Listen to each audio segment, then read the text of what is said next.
Thank you for coming, ladies and gentlemen. You've come to our factory, which is owned by BG Penny and Company Limited, and we're great. We're very proud to be hosting the new Brexit party, the launch, and this industrial factory.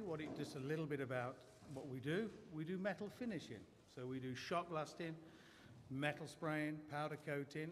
It's all done in this factory, and a lot of it is export. A lot of it is used in this country. We do engineering, architectural, military, various items.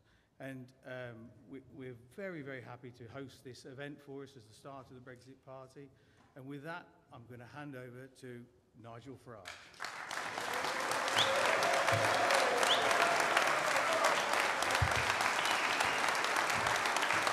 Thank you. Good morning. Good morning.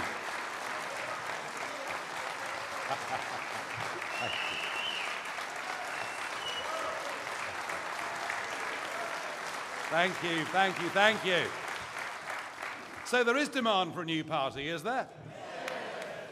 You know, in some ways I can scarcely believe I'm doing this, because I did actually think, when 498 MPs voted for Article 50, which said quite explicitly that we would leave the European Union on the 29th of March with or without a withdrawal agreement, I thought, well, we've won the referendum.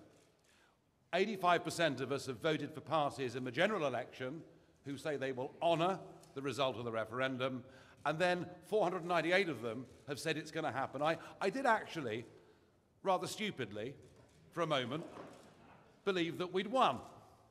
But it became clear pretty early on, really, with the so-called negotiation, that our Remainer Parliament, our Remainer Cabinet, and indeed our Remainer Prime Minister were going to do their utmost to delay, dilute, and in many cases to actually stop and overturn Brexit. And I think what we've seen over the course of the last few weeks is the betrayal, willful betrayal, of the greatest democratic exercise in the history of this nation. And when I began to realise back in November, December, that extension was almost certain to come, that there would be more European elections, I thought, I know what I'm going to do.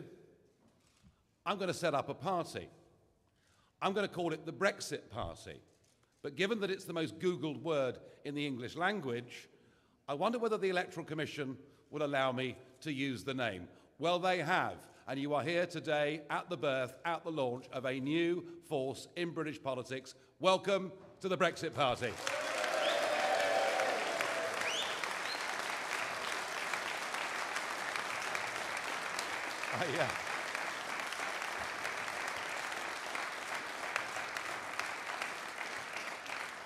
I haven't spent 25 years of my life fighting to raise the issue of why we should be an independent, normal, self-governing country that makes its own laws, has its own courts, controls its own borders. I haven't spent 25 years of my life doing that to simply roll over and to allow a career political class to betray that result without me fighting back. Well, the fight back begins here in Coventry today.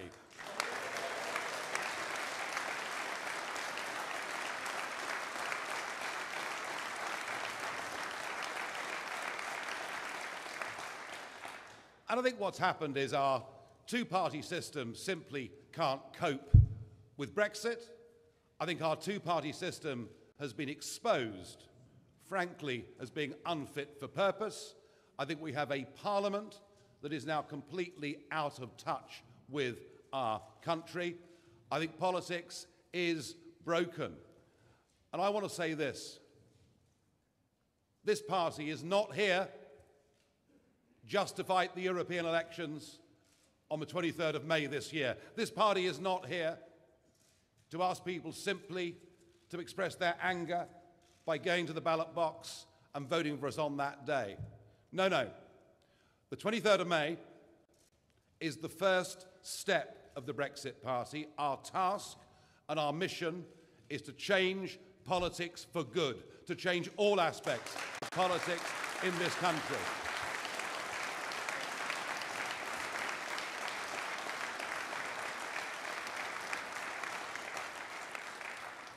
I did say that if I ever had to come back into the political fray, next time, it'd be no more Mr. Nice Guy. And I mean it. I mean it. I mean it.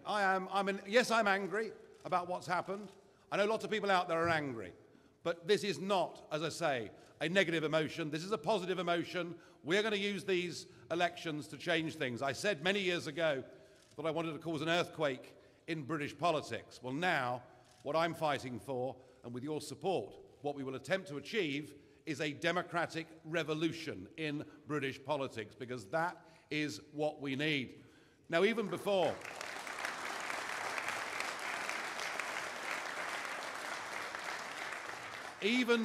we've launched the party, one or two very interesting and exciting things have begun to happen. Just over 10 days ago, the website went live, and we said to people, if you want to sign up as registered supporters, if you want to donate money to the party, we're open for business. And I think it's pretty remarkable that in the first 10 days of operation, we've managed to raise over £750,000 from small donations from members of the public. I've never seen anything like that in my 25 years of campaigning. And when I was asked this morning on the Today programme, on the BBC Today programme, I was asked, what big donors do we have? I said, well, of course I'd welcome big donors, but wouldn't it be even more exciting if it was hundreds of thousands of small donors that funded the rebirth of democracy in this country?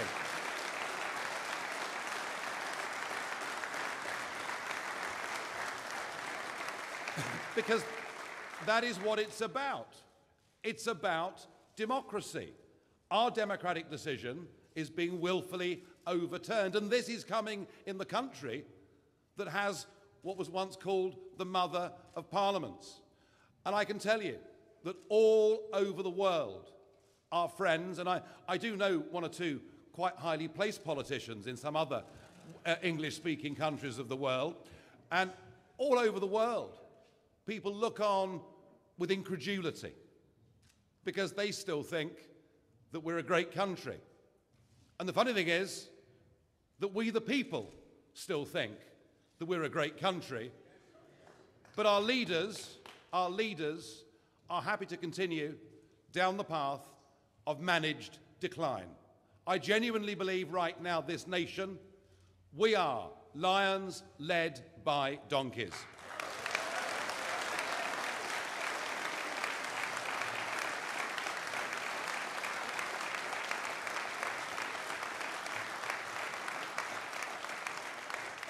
And not only are our leaders weak, not only have they willfully betrayed this result, but they're also pretty much incompetent.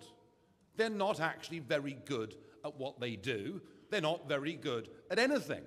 Too many of them have been down the path of going straight from Oxford to become a researcher, to become a member of Parliament in their late 20s. They've got no experience of the real world. They are classic career politicians because to them, getting re-elected matters more than anything else. They're not in politics out of passion. They're not in politics out of a cause. And in many ways, you can understand why career politicians would embrace the European project. It's a wonderful safety net for anybody that fails in national politics. But they do look incompetent. And what I've been astonished by with the Brexit Party is the quality of people who've now decided enough's enough. The quality of people who are putting their names forward to be candidates for this European election, and thousands more already who've applied to stand for us in local elections, in general elections, in by-elections, and whatever else it may be. And I also want to emphasise that amongst this remarkable talent we've got from men and women who will be standing on our list, and I do believe that the list that we will put before the British public on May the 23rd will be the most impressive list of candidates any political party has ever put before the British public in history. I genuinely believe that, and I mean that.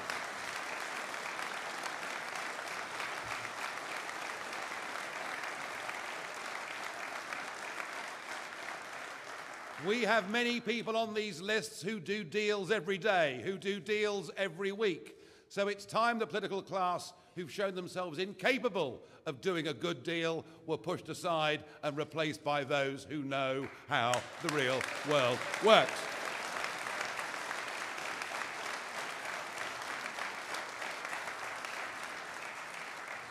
Of course, there'll be questions about broader issues of policy, and we'll come to that in time.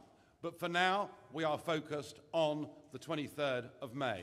For now, we are focused on this question of democracy, this question of trust, and indeed, this question of competence. How are we going to do? Well, I don't know. But I have been to the bookmakers this morning. And I remember in the run-up to the referendum, when it was 4-1 against Leave winning, and I went into a bookmakers in London and put down a bet, how everybody thought it was so terribly funny. Well, I did manage to collect my winnings. And I have this morning put £1,000 on the Brexit party to top the poll in the European election at the odds of 3-1.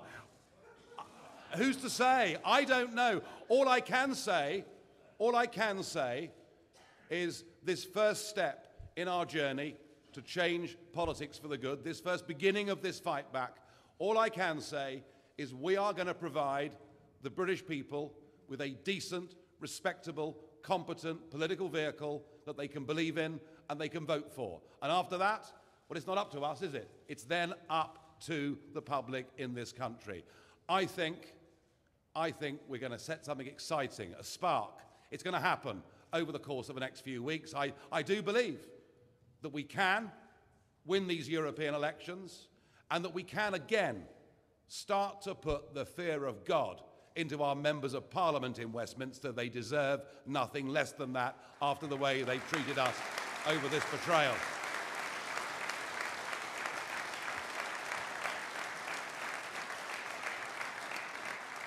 I really do believe that Britain needs the Brexit party, and we'll do whatever we can over the course of the next few weeks to provide that respectable vehicle for those who want us. And let's just remind ourselves what this referendum was about. It wasn't about some economic prognosis from the CBI that we might be worse off, or a view of many of the entrepreneurs that support us that we're going to be a lot better off. It wasn't about that. The referendum was a very simple choice. Did we wish to stay part of a political union, or did we wish to become an independent, self-governing nation? And we, Leavers in this country, none of them have changed their minds. In fact, in many ways, the Leave vote has hardened in this country.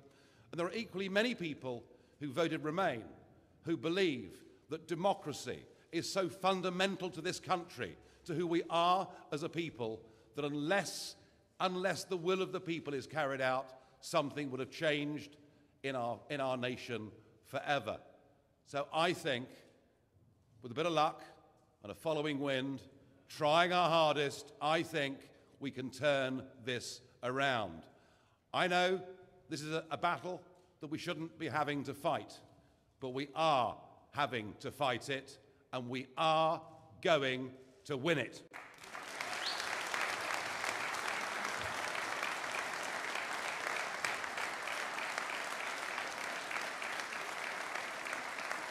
Thank you. Now let me introduce you to a selection, just a handful of the 70 candidates that will be standing for us in England, Scotland and Wales on May the 23rd. And can I please welcome to the stage Annunciata Rees-Mogg.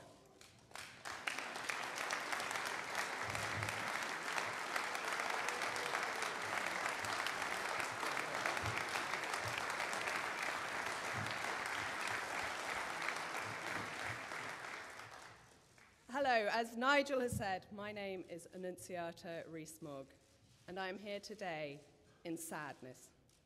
I am here in sadness that our democracy has been so betrayed that I feel the need to be here. For the last 8 years, I've been a full-time mother. I didn't think I would ever be back on the political scene. I wanted to avoid the negative comments that people throw all over the place and the violence that can come from putting your name above the parapet and standing for what you believe in. I didn't want my children to have to suffer that, but my country needs to be recognized in the democratic way that it has called for. Our politicians need to listen to what the people have said.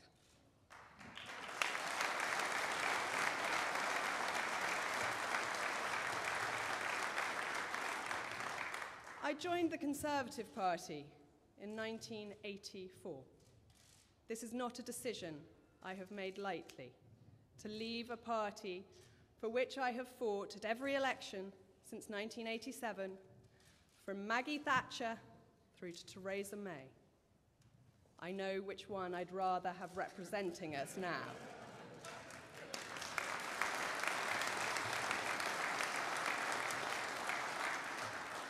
Within the Conservative Party, there have been good times, but there have been quite bleak times where I wondered what our leaders were doing, and I had serious questions, but I stuck by them through thick and thin. But at the point at which our Prime Minister will not listen not only to her membership, but will not listen to the people of her country, 17.4 million of them, many of whom had never voted before, but believed in bringing back control, I can't sit by and let her do it. It is our fight, and we must fight to win.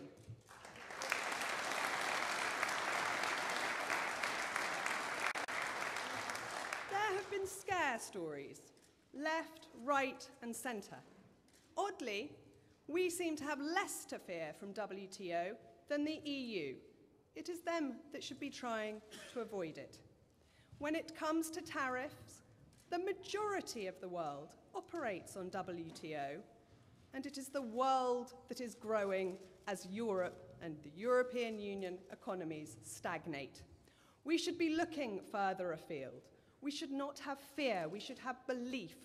We know we are a great nation, and for that we should be proud. We should stand up, we should fight for our futures, for our children's futures, but most importantly, we should trust the people. In 2003, I founded a campaign called Trust the People because it's what I so fundamentally believe in. We've got to rescue our democracy. We have got to show that the people of this country have a say in how we are run, that the politicians are not our masters, they are to do our bidding. We must fight back not only of control from the European Union, but fight back for control of our own democracy. The stakes are that high.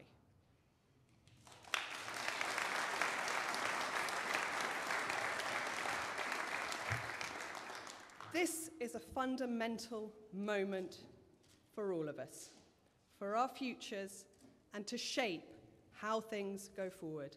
I cannot put up with the despondency on the streets. I cannot bear to see the anger amongst the people this country's elected members have ignored. We must fight their fight. We must win the fight. And we must leave for a greater future and better politics. Thank you.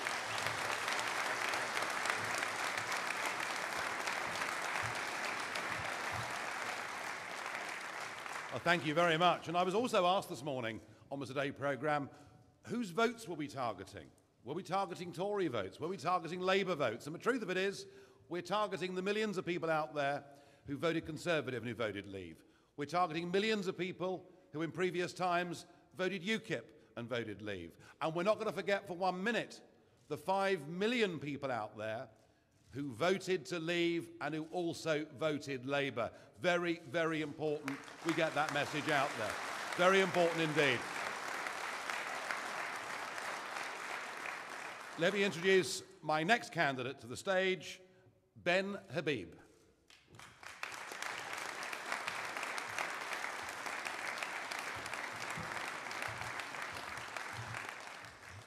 Well, thank you, Malcolm, for welcoming us to your industrial facilities in the heartlands of the manufacturing sector in Great Britain.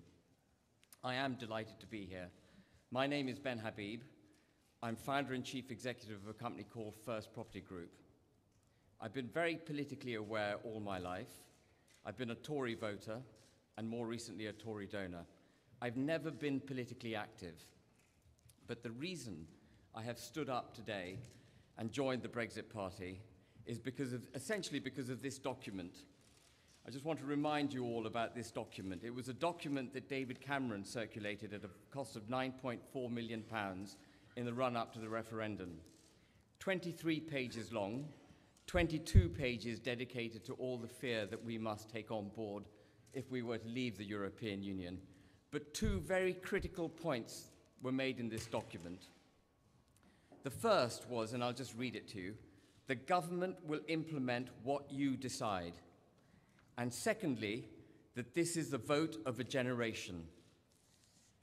The government didn't proceed to deliver what we decided.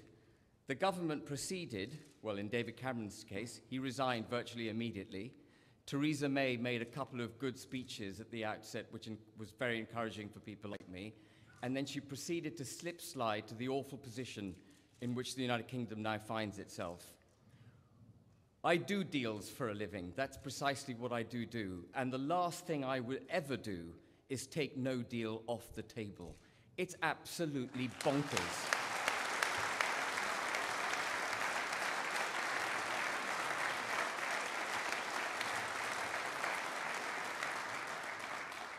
If you take no deal off the table, what you're signaling to your counterparty is that you will sign, and it's a logical consequence, you will sign any deal that they put in front of you. In other words, Parliament has condemned this country to unconditional surrender.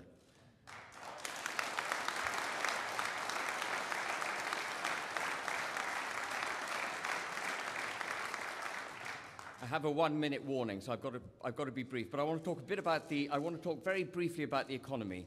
The whole Remain argument centres on the economy. Every day in the run-up to the referendum, we heard about what a disaster it would be if we voted to leave. Well, that disaster didn't happen. Every day now, we hear about what a disaster it would be if we were to leave without a no deal.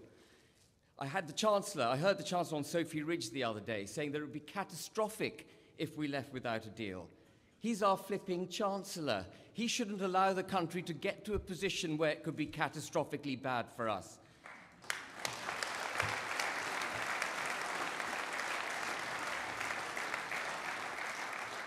But let me tell you, there is nothing to be feared from no deal. People don't trade with the United Kingdom because we're in the European Union. They trade with the United Kingdom because they want to buy our goods. They want to sell us their goods. Trade deals are not a prerequisite for trade. They're just a nice to have. We will be absolutely fine without a deal with the European Union. I've run my business successfully through the boom period as well as the credit crunch. Economies change. Markets change, legislation changes, social behavior changes, buying pattern changes, internet and the technological environment in which we operate change. Businesses are subject to change all the time. If we think the imposition of a small number of tariffs is going to knock Great Britain off its legs, then we've lost the plot. And I'm out of time. That's all I have to say. Thank you.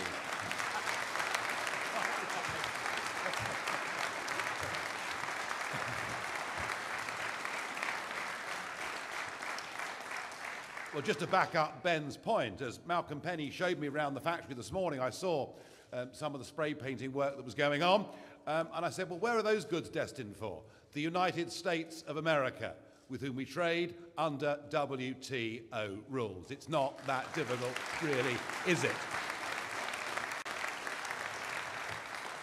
I want to introduce to you our next candidate, who is June Mummery.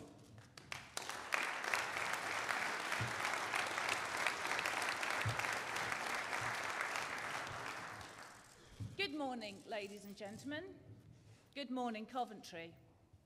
My name is June Mummery, business owner and founding member of Reef, Renaissance of the East Anglian Fisheries. I represent fishermen from King's Lynn all the way down to the Thames estuary.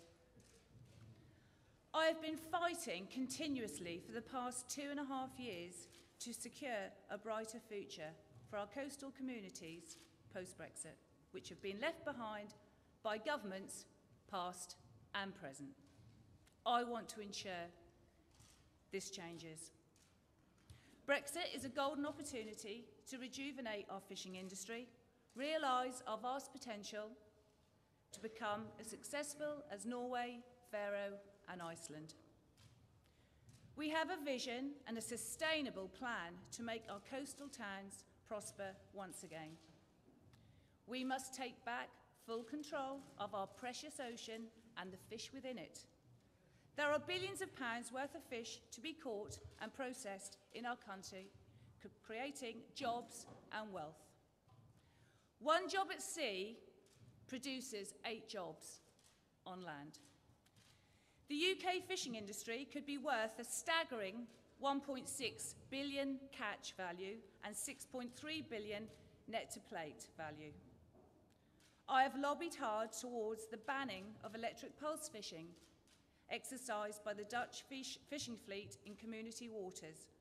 This barbaric, unethical method of fishing kills the biodiversity that makes up the very ecology of our sea.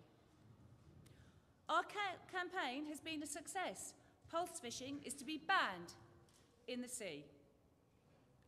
Our campaign has been absolutely wonderful. Our campaign has been a very big success. Pulse fishing is banned in our European waters. This is first-hand evidence of what passionate UK citizens can achieve when we work together.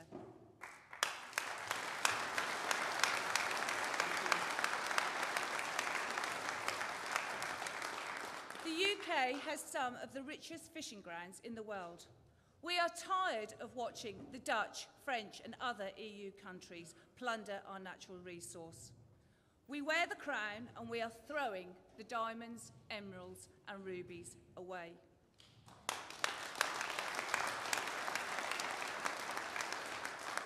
We must scrap the common fishery policy, take back full control of our waters and take full control of our country and our destiny to make our country great again.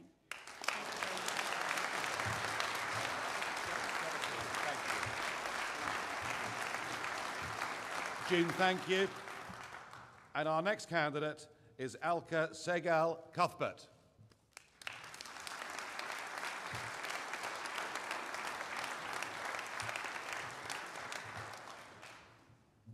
Hello, I'm Elke Segal Cuthbert and I'm a teacher, but I'll try to be not too teachery. But I do think it's worth having a little bit of a historical perspective, which will explain why I think we need to leave the EU and why I'm standing. I think the question of democracy is central. It's taken centuries for societies to go from being ruled by myths and taboos to monarchs who rule by divine right, to social democratic forms of governance, which are based on the majority vote and where the governments get their legitimacy from their citizens through democratic mandates. I think it's the idea of one citizen's vote being equivalent to any others, irrespective of religion, employment status, cultural preferences, or what have you. That fundamental principle has been the basis of equality and the basis of a level of social solidarity that made Britain a place that my dad wanted to come to in the early 60s from India. He was a teacher and he stood as a local Labour candidate, probably the first non-white in that particular London suburb at the time.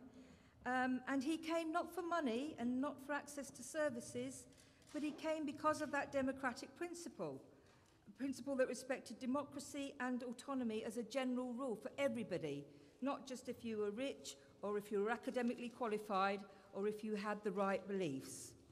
And I think since the referendum and all the developments subsequent, we've seen that even as an ideal, that principle of democracy is so weak, it doesn't really exist anymore, because over the past quarter of a century, our political class, that's from all parties, have spent their time and efforts, along with their friends in Europe, to create an institutional structure of political regulation that, in the words of one academic who I am happy to quote, has depoliticised the economy and de-democratised politics.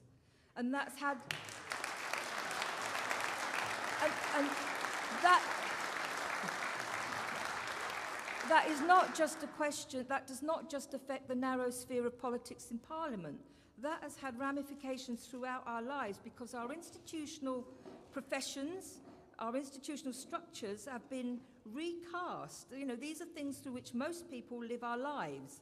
Mums, teachers, nurses, fishmongers, everybody lives their lives through these institutions, and they have been recast from away from democratic principles into technocratic, rule-bound things that kind of squeeze the space for human judgment and human experience.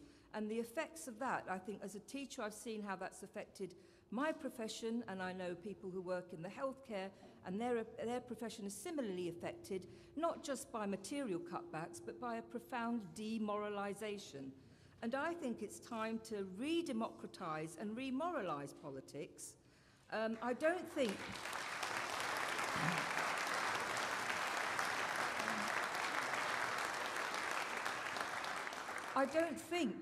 parties who are committed to technocratic forms of governments can do it. I don't think academics can do it, even if they're from Harvard or Cambridge, where I studied. I think it can only be done through the widest public engagement. The process has been started already, not by Nigel, powerful as he is and charismatic as he may be to some, but it's actually been done by everybody, and I mean everybody who voted in the referendum, whether it was Remain or Leave, right? And so this isn't just about that anymore. It's about respecting that democratic vote. The Remainers might have been aligned with the political class this time, but if they let this democratic principle go, next time when you vote, who's to say the government will respect anything, right? So it can't be...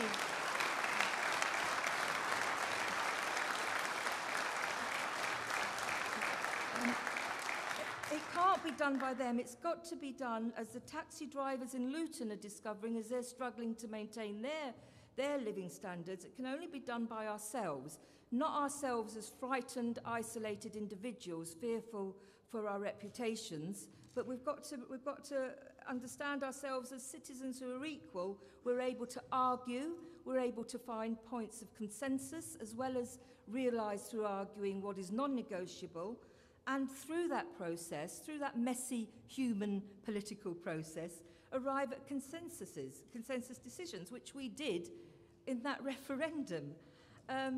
It's called independent thinking, it's called democracy, and I think it's worth fighting for.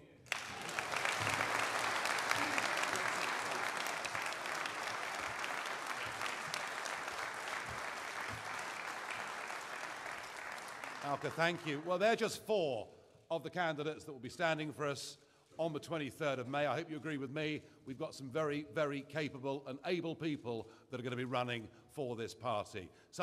People actually of quality that our voters can go out and vote for. And I think they're all terrific. But there's one more I must introduce you to, our final speaker of the morning, who also is going to be standing in the European elections on our list and takes over from this moment as party chairman, which means I've got far less to do. So I'm delighted.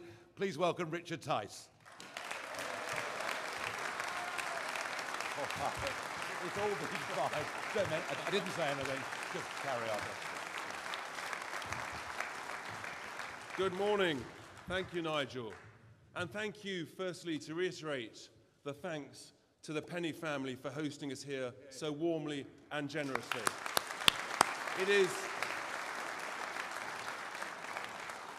It is wonderful to be amongst a long-standing family business, the sort of business that actually is the bedrock of the UK economy and of which we should be incredibly proud. I've been a businessman and an entrepreneur for over 30 years. I've been involved in running small, medium and large companies, including a £1 billion multinational business listed on the stock market where we tripled the share price in just 4 years. I've built thousands of homes. I've been involved in creating tens and tens of thousands of jobs in the construction sector. And I've attracted hundreds and hundreds of millions of pounds of investment into this country from overseas. And I've been a lifelong member of the Conservative Party.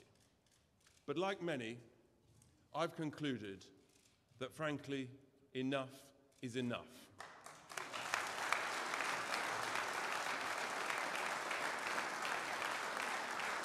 We cannot, we must not, and we will not allow this complete and utter shambles in Westminster to continue. We all know that the UK can do so much better than this. And that's why I've agreed to chair the New Brexit Party. And let's just take a step back and just pause for a moment amongst all the noise and the angst. Let's just remember, let's celebrate the fact that we are an incredibly proud, strong, confident, amazing country. Let's just celebrate that.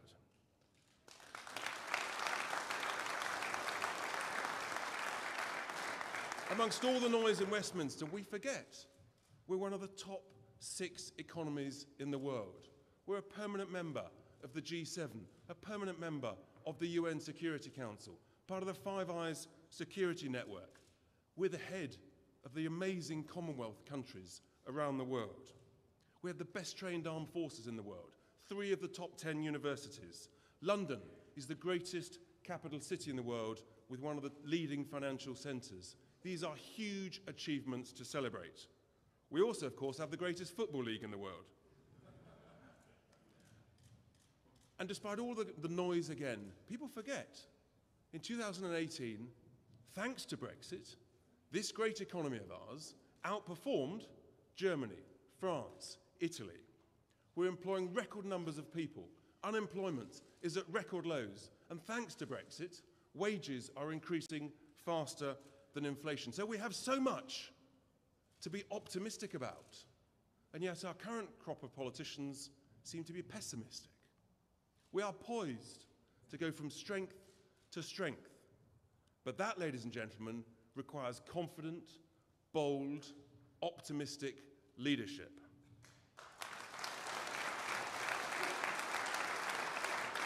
What we've had, and instead of that, we've seen an utter, total humiliation on the international stage. The absurd sight of our Prime Minister writing not 1, but 2 begging letters to overseas leaders in the space of a fortnight. You literally couldn't make it up if you were writing a fiction book. We have an incompetent government, incapable negotiating teams, and politicians who say and write one thing in a manifesto and then conspire amongst themselves to do dodgy, dirty, backroom deals in Westminster. Many politicians seem happy to sell our country, this great nation, down the river by tying us, strapping us into a straitjacket with this woeful withdrawal agreement. It is truly the worst deal in history, and yet they recommend that we sign it. And not only would this straitjacket have a padlock, but the key to that padlock would be given to bureaucrats in Brussels. You really couldn't make it up. And the other people that have been found out in this process are the civil service. They're not up to the job. And only this morning we learn that yesterday, politicians and the civil service seem to think that it's a good idea to stop no-deal preparations. You couldn't make it up, ladies and gentlemen. They should be ramping it up. They should be using this time to make sure that all the T's are crossed, all the I's are dotted, so that not only are we ready, but actually we're going to leave on a WTO Brexit, because that is the way that we maximise our negotiating leverage. That's the way to get the best deal for this country, not to stop no-deal preparations. As Ben said earlier, that is an appalling business negotiating tactic. And as we sit here or stand here today, it's unbelievable that in this country, the mother of all democracies, the very essence of trust in democracy, is being destroyed.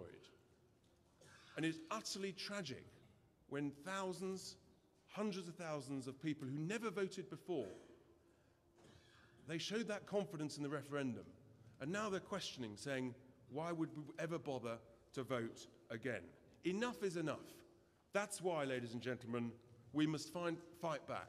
That's why, ladies and gentlemen, we must change politics for good in this country. Because we all know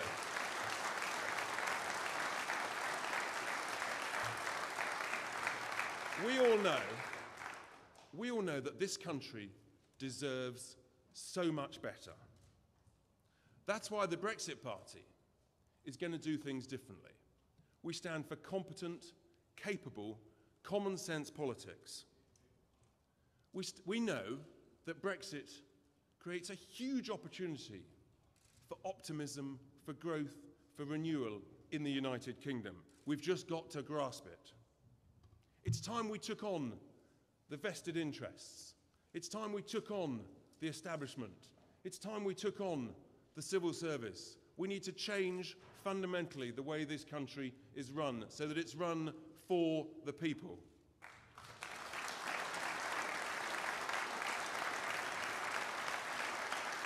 Never again, ladies and gentlemen, should we ever allow ourselves to be humiliated in this way. But if we carry on under this current leadership, we know what will happen. We'll be here on the 31st of October, Halloween night, and we'll be writing another begging letter. It must stop.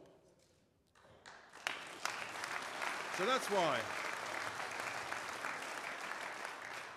we are so proud of the incredible quality of hundreds and hundreds of applicants to stand as candidates for this new party. And it's great to see the first 4 that we announced today. And as we announce the remaining candidates over the next couple of weeks, you will see specialist skills, real knowledge, great experience, success from entrepreneurs, from academics, from doctors, from people from the military. That's the sort of quality that we need to bring into politics to make this difference. And not only did hundreds and hundreds of people apply to be candidates, but it is deeply humbling that thousands and thousands and thousands of people across the country have online made donations to help start this new movement, this new party. That is deeply humbling for those of us that are leading it. And it's also extraordinary, the number of activists and volunteers and local associations of other political parties who've been phoning up saying, can we help? Can we get involved? What do we need to do? We're with you. Just tell us when. Something is changing. There is a huge movement, ladies and gentlemen. This is a time to change politics for good in this country.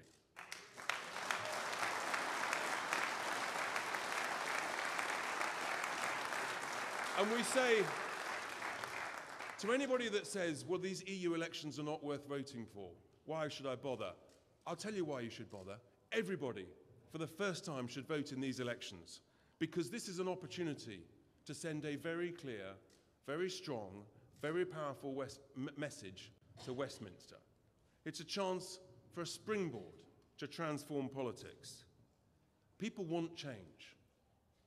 People want better people running our country, better leaders.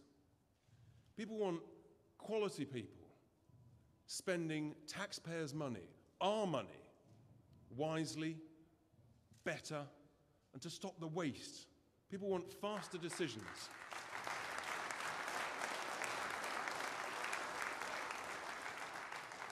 In the world of business, we have a can-do, make things happen sort of approach. And that's what we need for the people running this country. If this country was run like a well-run, lean, successful business, we would all be in a much, much better place. So I say to you, never has the opportunity been greater. Never has the appetite for change been stronger? We can do this. We can restore trust in democracy, which is absolutely fundamental. We can send a very clear, positive message to Westminster. We can make Brexit an incredible success. We just need new, quality leadership. Ladies and gentlemen, let's believe in Britain.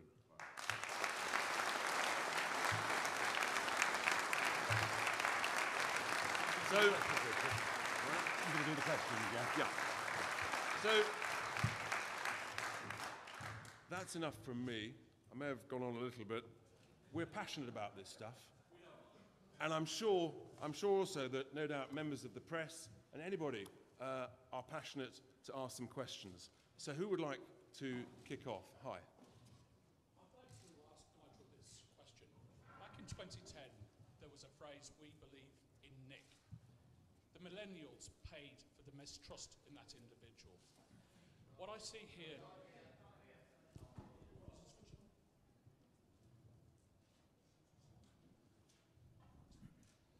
Good morning. Great.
Well, the point I made to you was this, that our first electoral test is going to be on the 23rd of May.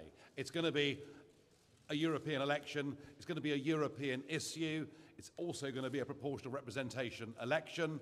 And we're going to fight those European elections on democracy, on trust, and on competence, all right? And I promise you, we will put out the beginnings of a broader manifesto thereafter, and yes, we will put the British people first and give everybody opportunity, and of course, our policies will have a social dimension, I promise you, of that.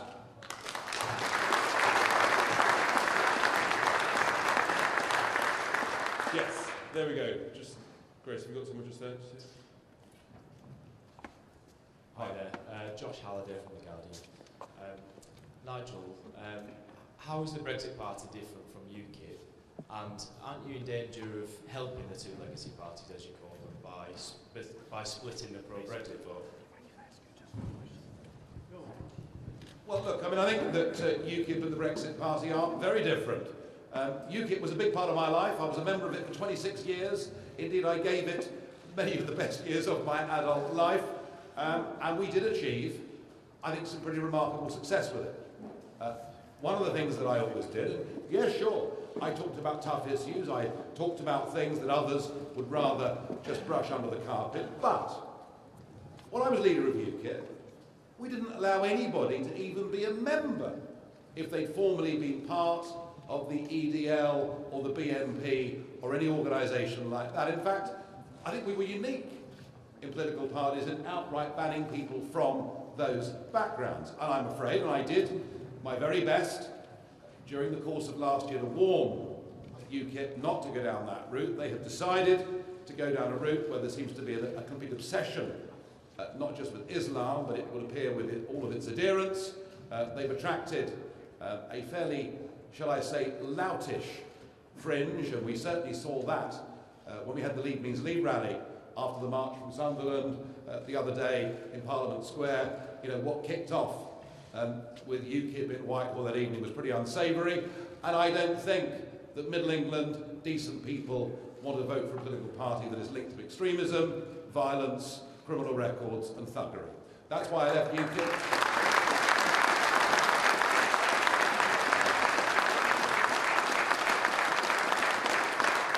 That is why I left UKIP, and it was a difficult thing for me to do, it really was. However, I now look back at it and think, well, maybe UKIP served its purpose. Maybe it did what it was set up to do. It did precipitate that referendum, but the Brexit Party is not here just to talk about the European issue.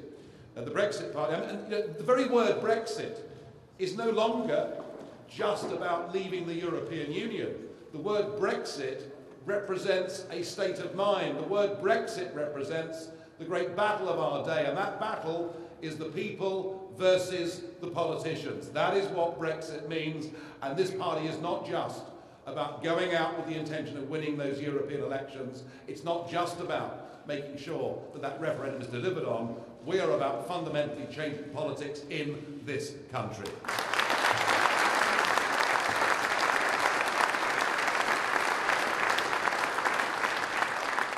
Hi there, yes. Hi, Trish.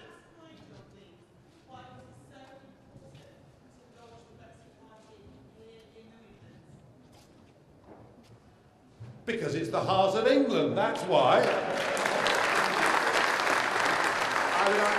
I think it's the easiest question I've ever been asked. We're launching it in the heart of England, we're launching it in a successful family-run business, and by doing it here, we're sending a message. We are a party that understands business. We're a party that understands the importance of business, and we're pretty tired of the argument that we hear from multinational businesses and career politicians that somehow business is in favour of the customs union. Business is in favour of the single market, and actually there are vast numbers of businesses out there that do not want to be regulated at a European level and understand, as we do, there is a bigger, better, more exciting future with the broader world out there.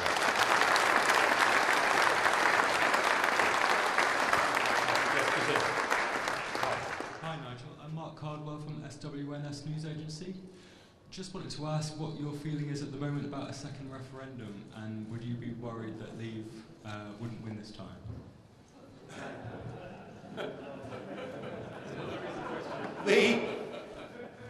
You cannot have a second referendum until you implement the first referendum.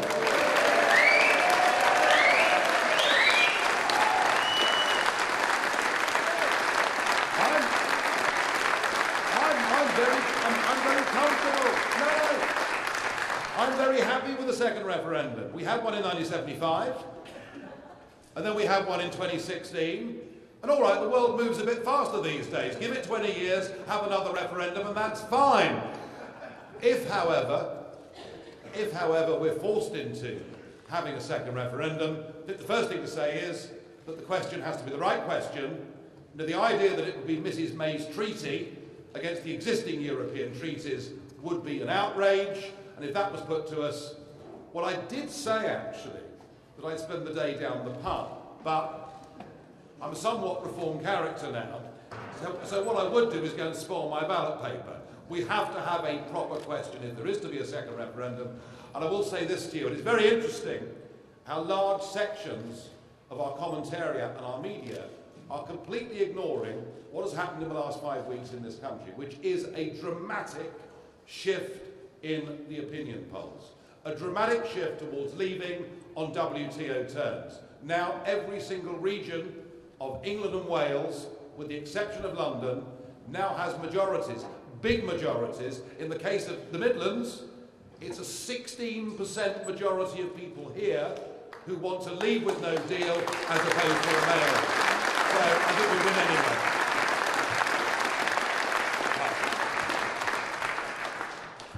Hi, I'm from the Country Observer.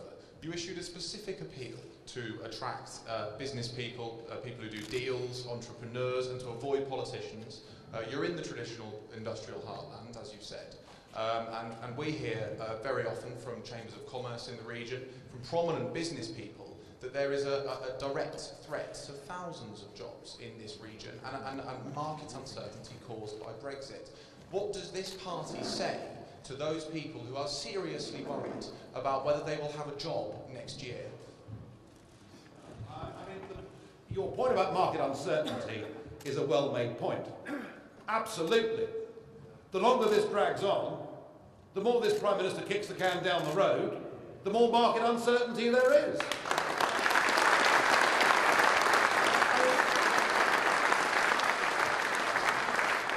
Every business has to deal with changing conditions. Every business has to deal with differing social trends. Every business has to deal with different legislation. Every business has to deal, if it trades overseas, with the fact that some of your markets are going through recession and some are going through extraordinary periods of growth. The one thing that I've found, certainly speaking to business people, entrepreneurs in business, is they just say, just get it done, get it over with, tell us what the cards are, we will adapt and adjust to whatever those circumstances are.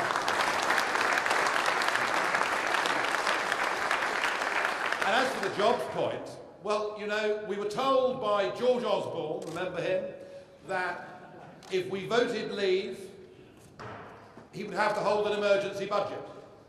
That if we voted leave, 500,000 jobs would go immediately. The financial sector would lose 300,000 jobs very, very quickly. I mean, he didn't quite tell us that plagues of black locusts would descend upon our land, but it wasn't very far away. And has been said from this platform already, the one area of the British economy that is suffering is investment. And that is because of the continuing uncertainty and not knowing what resolution there is. But by every measure, he was wrong. And you know, the same people who talked to me about the fact jobs could be lost are the same people who told me if we didn't join the euro, it would be a catastrophe. The same people who told me the exchange rate mechanism would be good for our country and it would be a disaster. So you do tend to find that there are two business voices. There is a corporate voice, generally coming from very big companies who want to keep things exactly as they are. They are very happy with European regulation, as much European regulation as possible, because what that does is it actually stops new entrants coming into the market, keeps prices high. So you find corporates will be in favour of a regulated European model, but actually amongst SMEs and elsewhere, many think there could be huge benefits from us leaving the European Union. Either way, the real answer is, whatever the circumstances are, Britain adapts, and we are an entrepreneurial country, we're a global trading nation, we will do absolutely brilliantly in the future, and I feel freed from those shackles, and particularly getting out of the customs union, and being able to do our own negotiations around the world. Why would you tie yourself inextricably to what is just 15% of the world's economy, and in 10 years' time might not be much bigger than 5%.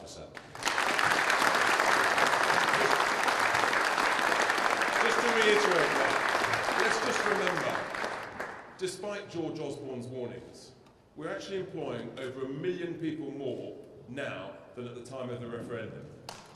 And you talk about chambers of commerce, and let's just think the biggest business group, the CBI, they have been wrong every single time. They resisted the Thatcherite reforms. They said we shouldn't leave the ERM. Thank heavens we did.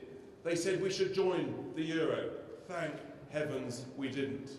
And then at the time of the referendum, they said it would be a disaster. It wasn't. It's a springboard to success. Whatever the CBI recommend, ladies and gentlemen, if you do the opposite, you'll be much better off.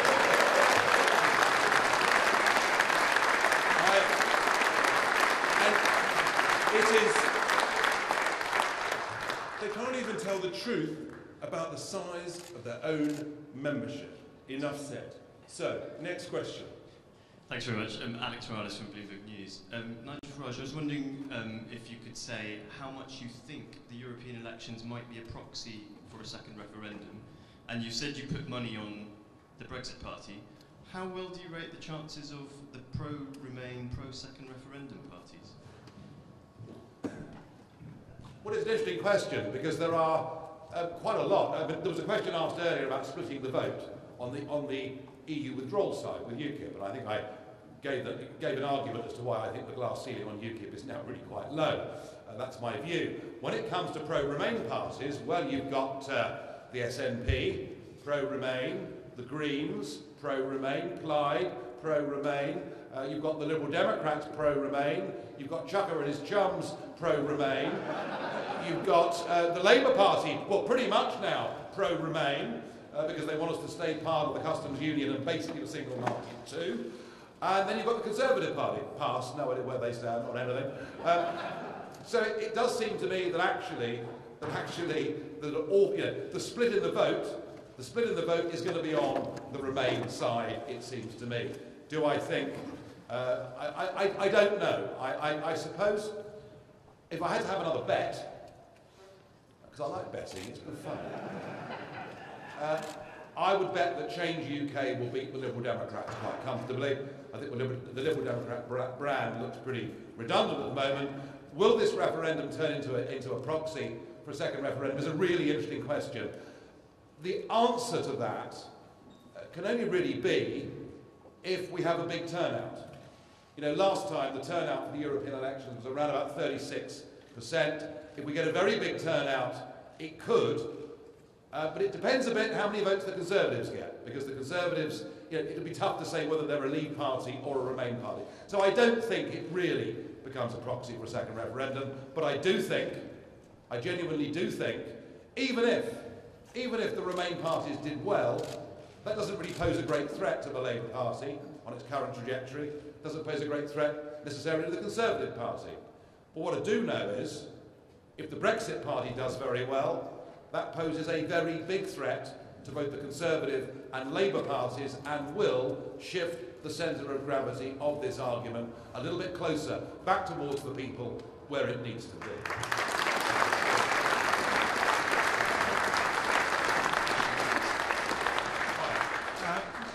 Nigel, what's your message to Jacob Rees-Mogg and the ERG apart from join us?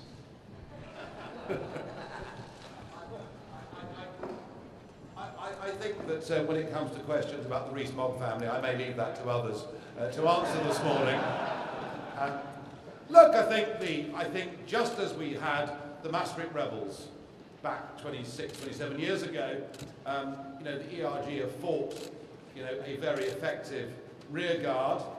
But in the end, what they've got to decide, you know, as conservative Eurosceptics, is the Conservative Party the solution to the problem, or is the Conservative Party the problem itself? And I decided back after Maastricht that it was the Conservative Party, and indeed the Labour Party too, that are the problem. And look, I think British politics needs to be realigned. I don't think these two parties, frankly, can cope with Brexit.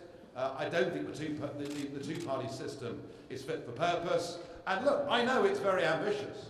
I know it's very bold. But what we are trying to do is change politics for good, completely reshape the British political system. That is our ambition. And do you know what? We're going to try our damnedest.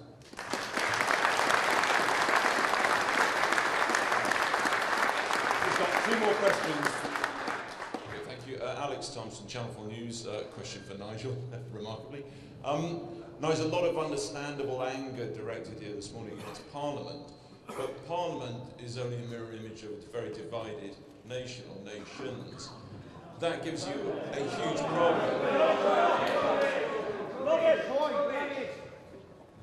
As the referendum demonstrated in terms of who voted which way, surely that gives you a huge problem going into this election.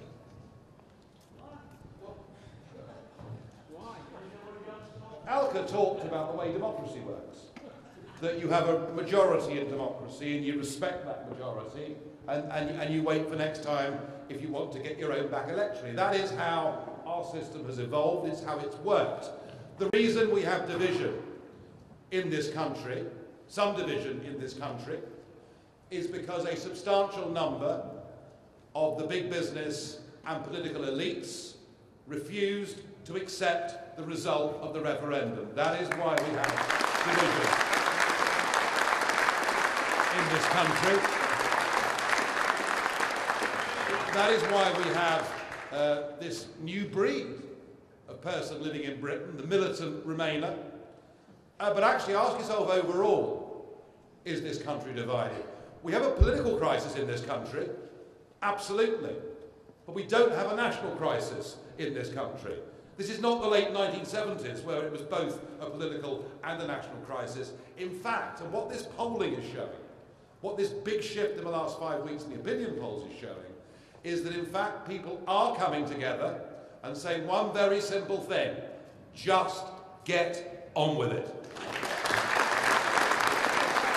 Last question, ladies and gentlemen. I'm Jennifer O'Connell from the Irish Times. Question for Nigel. Nigel, if you are popular, isn't he? if you are successful in making the case for leaving under WTO rules, how do you propose avoiding a hard border in Ireland and protecting peace on the island? Well, I don't know who's going to build this hard border. Because we're not going to build a hard border. The Taoiseach has said that the Republic of Ireland won't build a hard border. Mr Barnier has said that the European Union isn't going to build a hard border. Whether Donald Trump's coming over or not, I'm not really sure. But it is fascinating that the European Parliament itself, back in early 2017, produced its own report, How to Deal with the Irish Border in the Event of a WTO Brexit. I thought it was fascinating 3 weeks ago, when there was speculation about whether we would be leaving under WTO, very firm statements. Under WTO, both the Commission and Dublin saying there'd be no hard border, and yet, with the withdrawal treaty, there was the backstop. So look, this is all nonsense. I believe in time. I do believe the quickest way to a free trade deal, the quickest way to make things easy, particularly for Irish beef farmers and people like that, is we leave on WTO rules, and you know something? The European Union will come running down the street after us wanting a tariff-free deal. When that is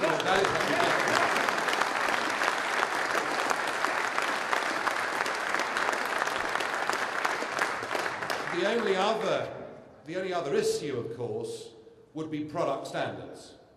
And I understand that, because outside the single market, we would not be subject to the same rules imposed from Brussels. But you know what? After 44 years of regulatory alignment, the day we leave, and actually for a long time afterwards, the products are going to be on the same spec.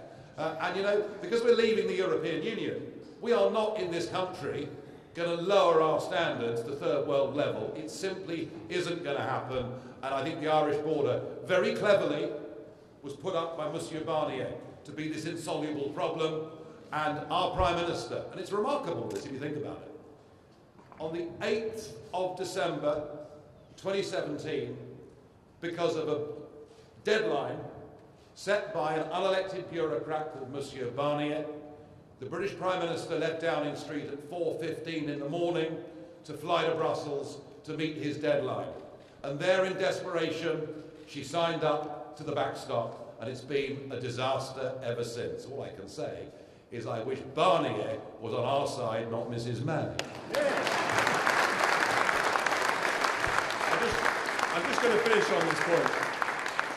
People underestimate the European Union's own expert in his report on the border said that existing technology could deal with the issue. And it's unbelievable. It's part of the problem that I referred to earlier, that our own politicians, our own civil service, didn't hold them to their word. Instead, they fell for it because actually it suited them. They wanted to create a problem because they want to keep the status quo. They don't want to improve things for the people. Ladies and gentlemen, that concludes our press conference and launch this morning. I just want to reiterate my thanks to the Penny family for hosting us, my thanks to all of you who've come to be with us this morning, my thanks to Nigel and the candidates, and please have a very safe trip home. Thank you very much.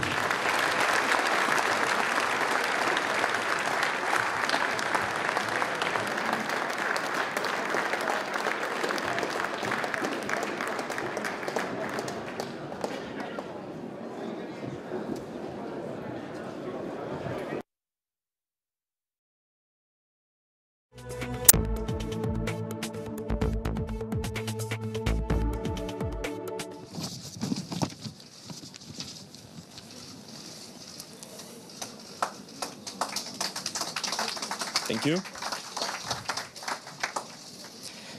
Now I would like to invite the fourth group of signatories to take their seats. Group D.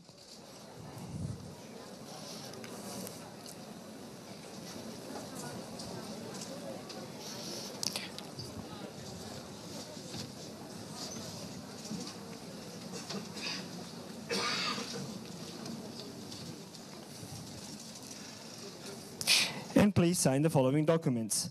The Belt and Road Cooperation, 300 million euros financial agreement between the Croatian Bank for Reconstruction and Development and the China Development Bank. The financing cooperation agreement of the offshore 500 million RMB facility between the Hungarian Development Bank and the China Development Bank. The Export-Import Bank of Romania as borrower with China Development